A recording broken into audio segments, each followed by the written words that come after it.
Have you ever felt a strange pull? Like there's someone you just can't stop thinking about? No matter how busy you are, their name, their face, or a memory of them keeps coming back. And here's a thought that might surprise you. What if the distance between you isn't because love isn't there, but because something deeper is holding both of you back? Today we're going to talk about a powerful and emotional idea. Sometimes the person you can't stop thinking about may care about you more than you realize, yet you both remain distant. Understanding why this happens matters, because distance doesn't always mean rejection. Sometimes it means fear, timing, or unspoken feelings. Let's explore 5 reasons why this happens and what it can teach us about relationships and ourselves. People often hide their feelings, and this usually doesn't happen all at once. It happens step by step, quietly, inside the mind. First, a feeling appears. It could be admiration, affection, or a sense of connection with someone. At the beginning, the feeling feels natural and simple. You enjoy talking to that person. You notice small things about them, and you feel happy when they are around. At this stage, everything feels easy because the feeling is still private. Then, the second step begins. The mind starts asking questions. What if they don't feel the same? What if I say something and they pull away? What if I ruin what we already have? These questions don't come from logic. They come from fear. The mind is trying to protect the heart from pain. Fear is powerful because it doesn't shout. It whispers. It makes you hesitate. It tells you to wait a little longer, to be a little more careful, to say a little less than you really feel. The third step is hesitation. A moment appears where you could speak honestly, but instead you stay silent. Maybe you type a message and delete it. Maybe you want to give a compliment but turn it into a joke. Maybe you want to express appreciation but act casual instead. This hesitation feels small, but it changes the direction of the connection. One moment of silence can turn into many. After that comes the fourth step, which is misunderstanding. When feelings are hidden, the other person cannot see them. People are not mind readers. If you act distant, they may assume you are not interested. If you act neutral, they may believe they are just a small part of your life. And sometimes, the other person may also have feelings but is hiding them for the same reason. 2 people can care about each other deeply, while both believing the other person doesn't care at all. Then comes the 5th step, and this is where distance grows. Silence becomes a habit. Both people continue their lives, but something unspoken remains between them. They may still think about each other, still wonder what if. But the longer nothing is said, the harder it feels to change it. Fear, which was meant to protect the heart, slowly becomes the very thing that creates regret. To understand this more clearly, think about a simple, practical example. Imagine a student who sits next to someone in class. They talk often, laugh at small things, and feel comfortable together. Over time, one of them begins to feel something deeper. They want to say, "I really enjoy being around you." But every time the chance appears, they stop themselves. They think, maybe it's better not to say anything. What if it becomes awkward? So instead of speaking honestly, they keep the conversation light. Weeks pass. The other person assumes the connection is only friendly and begins to spend time with other people. Now the first person feels a quiet sadness. Not because the feeling was wrong, but because fear kept it hidden. What's important to understand is that fear of rejection is natural. Every human being wants to be accepted. No one enjoys feeling vulnerable. But hiding feelings doesn't remove vulnerability. It only hides it. The heart still feels what it feels, whether it is spoken or not. And often the pain of never expressing yourself becomes heavier than the fear of speaking honestly. Another important thing to remember is that expressing feelings doesn't always mean making a dramatic confession.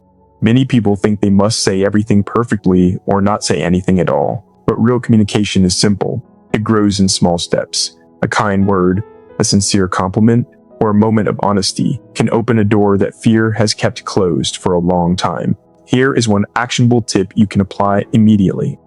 The next time you feel appreciation for someone, don't wait for the perfect moment or the perfect words. Express something small and genuine right away. It can be as simple as saying, "I enjoy talking with you," or "I appreciate how kind you are." These small, honest expressions are powerful because they build confidence, both in you and in the other person. They also train your mind to move past fear instead of obeying it. When you do this, something interesting happens. You realize that honesty in small doses is not as frightening as your mind imagined. Most people respond positively to sincerity, and even if someone doesn't respond the way you hoped, you gain something valuable: clarity and self-respect. you know you are brave enough to be real. Step by step, you begin to understand that fear is not an enemy you must eliminate.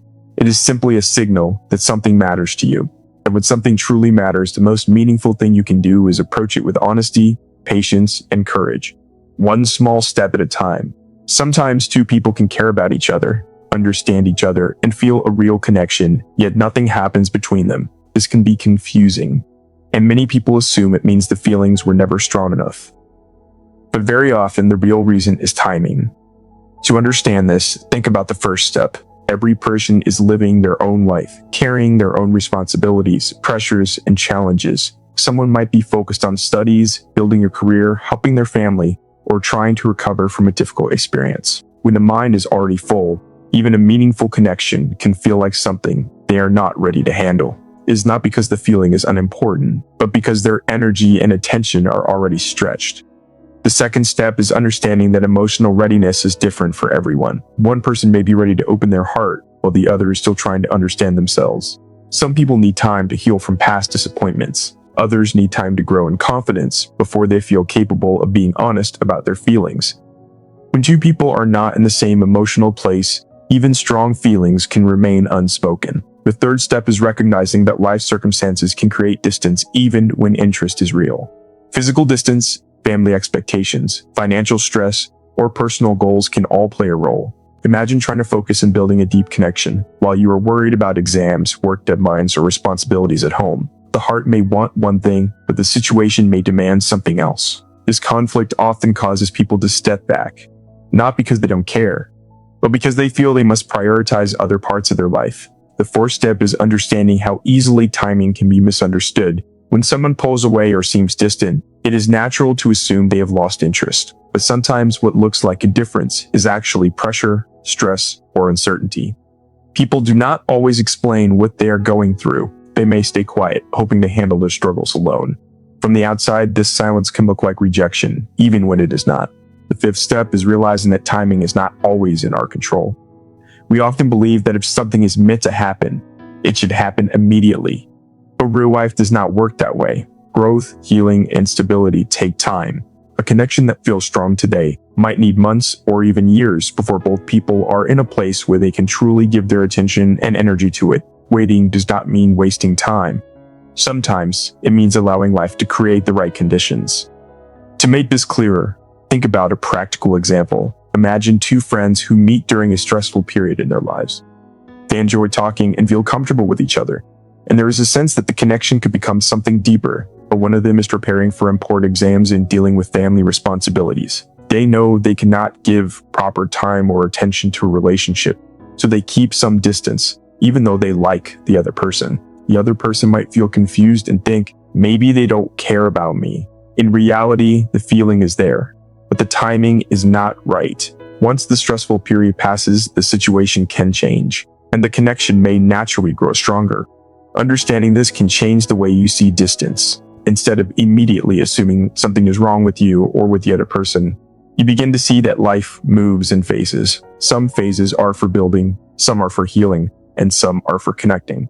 When these phases do not match between two people, timing becomes the invisible barrier. Here is one actionable tip you can apply immediately. The next time you feel frustrated about distance or slow progress in a connection, pause and ask yourself one honest question. What might be happening in their life right now that I cannot see? This simple shift in thinking builds patience and empathy. It stops the mind from jumping to negative conclusions and helps you respond with calmness instead of pressure. When you practice this, you also learn to respect your own timing. You realize that it is okay not to rush everything. Strong connections are not built in a hurry. They grow when both people are ready, emotionally and practically. Patience does not mean doing nothing. It means giving space for things to develop naturally while continuing to grow in your own life. And as you move forward, you begin to notice something important. Timing is not just about waiting for the right moment with someone else. It is also about becoming the right version of yourself, more confident, more understanding, and more patient so that when the moment does come, you are ready to handle it with clarity and strength. There's something interesting about human connection that many people don't notice at first. We often believe communication only happens through words. We think conversations, messages, and clear statements are the only ways people express what they feel. But in reality, a large part of communication happens silently, without a single word being spoken. The first step to understanding this is realizing how much people communicate through small actions. The way someone looks at you when you speak, the way they listen carefully instead of interrupting, or the way they remember small details about Shirley. These things carry meaning. They may not say, "I care," but their attention says it for them. The human mind is very good at picking up these signals, even when we are not fully aware of it. The second step is understanding why unspoken communication feels so powerful. Words can sometimes be planned or controlled, but actions and reactions are often natural. A smile that appears without effort, a moment of comfortable silence, or the way someone's mood changes when you enter a room. These are difficult to fake. Because of this, the brain often trusts these silent signals more than spoken words. The third step is recognizing how these silent signals stay in our memory. Think about how certain moments replay in your mind. It might not be a long conversation that you remember, but a small moment.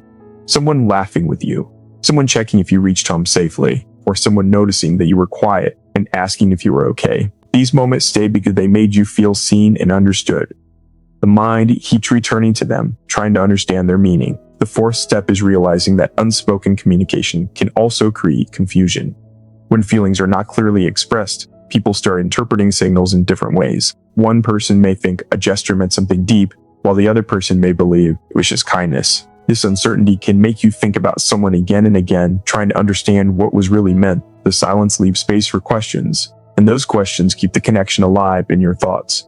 The fifth step is understanding that silence itself can be a form of communication. When two people feel comfortable sitting together without needing to fill every second with words, it shows a level of trust. Silence can mean safety. It can mean understanding. It can mean that being present together is enough. Many strong connections are built not only on what is said, but on what is quietly felt. To make this clearer, imagine a practical example. Think of two co-workers who talk occasionally during breaks. One day, one of them seems tired and distracted. The other notices this and simply says, "You look a bit stressed today. I hope everything is okay." It's a small sentence, but the tone is gentle and the concern is real. Over time, the same person remembers their favorite tea, or saves them a seat, or asks about something important they mentioned weeks ago. None of these actions are dramatic. There is no big confession, no deep conversation about feelings. But these small, consistent gestures create a sense of warmth and connection. Later, when they are not around, those moments replay in the mind. Not because of what was said, but because of how it felt. Another important thing to understand is that humans are naturally sensitive to emotional energy. You can often sense when someone is genuinely happy to see you or when they are distracted. You can feel the difference between polite conversation and real interest. This sensitivity is part of how we connect with others. It helps us understand feelings that words sometimes fail to express. However, relying only on unspoken communication has its limits. Signals can be misunderstood. Kindness can be mistaken for deeper feelings, and real feelings can be mistaken for simple friendliness. This is why awareness is important. Recognizing silent communication is valuable, but balancing it with gentle honesty makes connections clearer and healthier. Here's one actionable tip you can apply immediately. The next time you are with someone you care about, pay close attention to the small signals rather than only the words. Notice their tone, their expressions, and how they respond when you speak. At the same time, send clear but simple signals yourself. Make eye contact when listening. Give your full attention. Offer a genuine smile or a small, sincere compliment. These quiet actions communicate warmth and interest more clearly than long explanations. When you start doing this, you begin to notice how powerful small moments really are. A few seconds of genuine attention can mean more than a long conversation filled with distractions. A small act of kindness can stay in someone's memory for days or even years. And often the connections that feel the deepest are not built from grand speeches, but from quiet understanding that grows slowly, moment by moment, without needing to be loudly announced. There is something about human connection that many people don't fully realize at first. We often believe communication only happens when words are spoken. We think feelings are understood only when someone clearly says what they mean. But in reality, a large part of communication happens quietly, without words, and sometimes these silent messages are even stronger than spoken ones. The first step to understanding this is realizing how much people express through their behavior. The way someone listens to you, the way they react to your presence, or the way they remember small details about your life, all carry meaning. A person may never say, "I care about you," But the fact that they notice when you are quiet or remember something important to you speaks louder than a long conversation. The second step is understanding why unspoken communication feels so powerful. Words can sometimes be controlled or chosen carefully. People can say things just to be polite or to avoid conflict, but actions and natural reactions are harder to fake. A genuine smile appears without effort.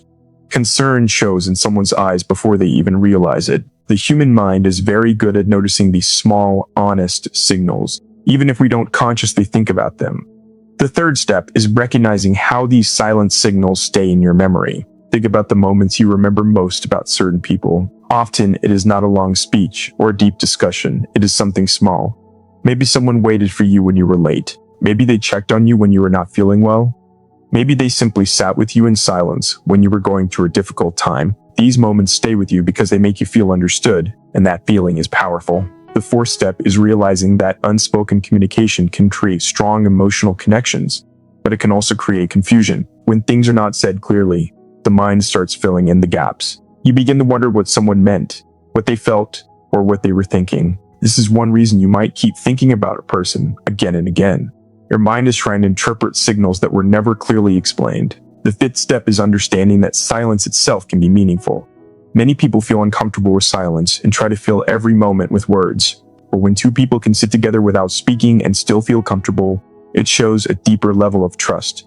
Silence can communicate safety, acceptance, and understanding. It shows that the connection is not dependent on constant talking, but on genuine presence. To make this clearer, imagine a simple practical example. Think about two people who work together or study in the same place. They don't talk about personal feelings and their conversations are often short, but one of them always notices when the other seems tired and asks if they are okay. Sometimes they bring an extra cup of tea or coffee without being asked. They remember small details, like an exam date or something important happening in the other person's life. None of these actions are dramatic. There is no big declaration of care, but over time, these small gestures create a quiet bond. Later, when they are apart, one of them keeps thinking about the other, not because of something that was said, but because of how those small actions made them feel. Another important thing to understand is that humans naturally respond to emotional signals. You can often sense when someone is genuinely happy to see you or when they are distracted and not fully present. You can feel when someone is listening with real interest instead of just waiting for their turn to speak. This sensitivity is part of how people connect. It allows us to understand feelings that words sometimes fail to express. However, it is also important to remember that unspoken communication should not completely replace honest conversation. Silent signals can be misunderstood. Kindness can sometimes be mistaken for deeper feelings, and real feelings can sometimes be hidden behind casual behavior. This is why awareness is important. Paying attention to unspoken communication helps you understand people better, but combining it with small moments of honesty makes connections clearer and stronger. Here is one actionable tip you can apply immediately. The next time you talk to someone, focus completely on listening instead of thinking about what you will say next. Maintain eye contact, notice their tone, and observe their expressions. At the same time, show your attention through small actions, like nodding, responding thoughtfully, or putting away distractions like your phone. When someone feels genuinely heard, they often feel valued, and this creates a connection that words alone cannot create. When you begin to notice these silent forms of communication, you start seeing relationships in a different way. You realize that connection is not built only on long conversations or dramatic moments. It is built on small signals of care, attention, and presence that happen every day, often so quietly that they are easy to miss, yet powerful enough to stay in the heart for a very long time. Distance between people does not always come from a lack of care. Sometimes it grows quietly from something happening inside the mind, and that something is overthinking. Many people don't notice it at first, because overthinking feels like careful thinking. You feel like being responsible, being cautious, or trying to avoid mistakes. But step by step, it can slowly create distance where there was once comfort. The first step begins with a small moment of uncertainty. Maybe someone replies to a message a little late. Maybe their tone sounds different. Maybe a conversation ends sooner than usual. These small things are normal in everyday life, but the mind starts paying extra attention to them. Instead of letting the moment pass, the mind begins asking questions. Did I say something wrong? Are they losing interest? Did I misunderstand something? The second step is when the mind starts creating stories. Instead of relying on facts, it fills the empty spaces with assumptions. A delayed reply becomes a sign of rejection. A short message becomes a sign of boredom. Silence becomes a sign of distance. The mind begins to believe these imagined explanations, even though there's no real proof. This is how overthinking turns simple situations into emotional weight. The third step is hesitation. Once doubt enters the mind, behavior starts to change. A person who used to speak freely begins to hold back.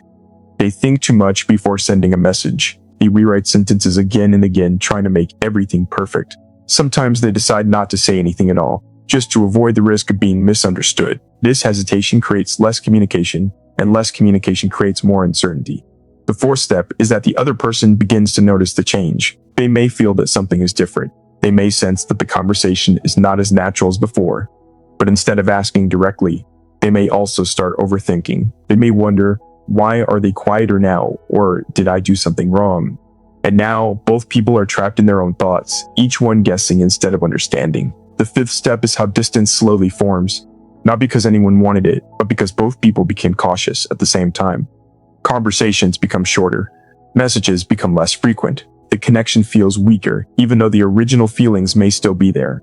Overthinking has quietly built a wall, brick by brick, using doubt, fear, and assumptions. To understand this more clearly, imagine a practical example. Think about two friends who enjoy talking every evening. One day, one of them replies late because they were busy with work or studies. The other person notices the delay and starts thinking, maybe they don't enjoy talking to me anymore. The next day, instead of starting the conversation like usual, they decide to wait and see if the other person will message first. The other person, who is also tired or busy, assumes their friend needs space and also stays silent. Days pass. Both of them miss talking, but both are waiting for the other to make the first move. What created the distance was not a lack of care, but assumptions that were never confirmed. Another important thing to understand is that overthinking often comes from a desire to protect yourself. The mind wants to avoid rejection, embarrassment, or disappointment. It tries to analyze every detail so nothing goes wrong. But relationships are not built on perfect words or perfect timing. They are built on honesty and natural interaction. When you think too much about every small detail, you lose the spontaneity that makes conversations feel alive. It is also helpful to realize that most people are not analyzing every word you say as deeply as you imagine. Everyone is busy with their own thoughts, responsibilities, and worries. What feels like a huge mistake in your mind may not even be noticed by the other person. Overthinking magnifies small things until they seem much bigger than they really are. Here is one actionable tip you can apply immediately. The next time you catch yourself replaying a conversation again and again in your mind, pause and ask yourself one simple question.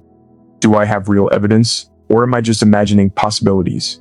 This question helps separate facts from assumptions. If there is no clear evidence, remind yourself to focus on what is real, not what is imagined. Then take a small, natural action. Send a simple message, continue the conversation, or act the way you normally would. Small actions break the cycle of overthinking. When you begin to practice this, you start to notice that many of your fears lose their power. Conversations become easier because you are not trying to control every detail. You allow things to flow naturally instead of forcing perfection. And when communication feels natural again, the distance created by overthinking slowly begins to disappear, replaced by clarity, confidence, and a stronger sense of connection. Sometimes when distance appears between two people, the first reaction is pain. You start thinking something is over. You assume the connection is ended. But what if distance is not always an ending? What if sometimes it is a lesson, quietly teaching you something important about yourself, about the other person, and about life? The first step to understanding this is accepting that not all space is negative. When two people move apart, even slightly, it creates room for reflection. When you are constantly close to someone, emotions can feel intense and overwhelming. But when distance appears, you begin to see things more clearly. You start asking yourself honest questions. What do I truly feel? What do I value in this person? Was I acting from love or from fear of losing them? Distance forces clarity. The second step is realizing that growth often happens in separation. When you are apart from someone, you are pushed back into your own life. You focus on your goals, your habits, your mindset. You begin improving yourself, sometimes without even noticing it. You may build more confidence, learn patience, or develop emotional strength. These changes are not accidents. They are part of the lesson. Distance teaches independence. It reminds you that your identity is bigger than one connection. The third step is understanding that distance can reveal the strength of a bond. When someone is no longer constantly present, you discover what remains. Do you still respect them? Do you still wish them well? Do you still feel inspired by who they are? If the answer is yes, then the connection was deeper than temporary emotions. If the answer is no, then the distance has shown you something equally valuable. It has shown you that maybe what you felt was attachment, not true connection. The fourth step is recognizing that timing and maturity play a role. Sometimes two people meet at a stage where they are not yet ready for each other. One may need to heal. The other may need to grow. If they stayed close at that moment, the relationship might not survive the pressure. Distance becomes a protective space where both individuals can develop separately. Later, if they reconnect, they may do so with more understanding and stability than before. The fifth step is learning patience and trust. Modern life teaches us to expect quick results. We want immediate answers, immediate clarity, immediate closeness. But real life does not always move that way. Some connections unfold slowly. Some lessons take time to understand. Distance teaches you to trust the process instead of forcing outcomes. It teaches you to accept uncertainty without panic. Think about a practical example. Imagine two people who share a strong connection during college. They talk every day and support each other. After graduation, life changes. One moves to another city for work. The other stays behind to help their family. Communication becomes less frequent. At first, both feel hurt and confused. They wonder if the connection is fading. But during this time apart, one learns to become more independent and confident in a new environment. The other learns responsibility and emotional strength through family challenges. Months later, when they reconnect, they see each other differently. There is more respect, more maturity, and a deeper understanding of each other's struggles. The distance did not destroy the bond. It strengthened it by allowing both to grow. Another important lesson distance teaches is emotional responsibility. When someone is always available, it is easy to depend on them for comfort and validation. When they are not as present, you are forced to manage your own emotions. You learn to calm your own worries. You learn to create your own happiness. This builds inner stability, which is essential for any healthy relationship in the future. Distance can also reveal patterns in your thinking. You may notice that you fear abandonment or that you overthink silence. These realizations are valuable. They help you understand yourself better. Without distance, you might never see these patterns clearly. The lesson is not only about the other person. It is about your own growth. Here is one actionable tip you can apply immediately. The next time you feel distance from someone, instead of reacting with panic or frustration, write down one thing this space is teaching you. It could be patience, independence, emotional control, or clarity about what you truly want. By focusing on the lesson instead of the loss, you shift your mindset from fear to growth. When you do this, distance begins to feel different. It no longer feels like a door closing. It feels like a pause, a moment of preparation. You start using the space wisely instead of wasting it on worry. You continue building your life, improving yourself, and strengthening your character. And sometimes, after all this growth, paths cross again. When they do, the connection feels more stable because both people have evolved. And even if paths do not cross again, you move forward stronger than before, carrying the lesson with you. So when you look at the whole picture, you begin to understand something important. The person you can't stop thinking about is not always distant, because there is no feeling. Sometimes people hide their emotions out of fear. Sometimes timing is not right. Sometimes feelings are expressed in quiet, unspoken ways. Sometimes overthinking builds walls that were never meant to exist. And sometimes distance itself is not an ending, but a lesson that helps both people grow. The real message here is not just about one person in your life. It is about how you choose to live and connect with others. Be honest with your feelings. Be patient with timing. Pay attention to small signals. Don't let overthinking control your actions. And most importantly, use every experience, whether it brings closeness or distance, to become a stronger, wiser, and more confident version of yourself. Because in the end, the strongest connections are not built on fear or confusion. They are built on courage, understanding, and growth. And the more you grow, the more clearly you will see which connections are truly meant to stay in your life.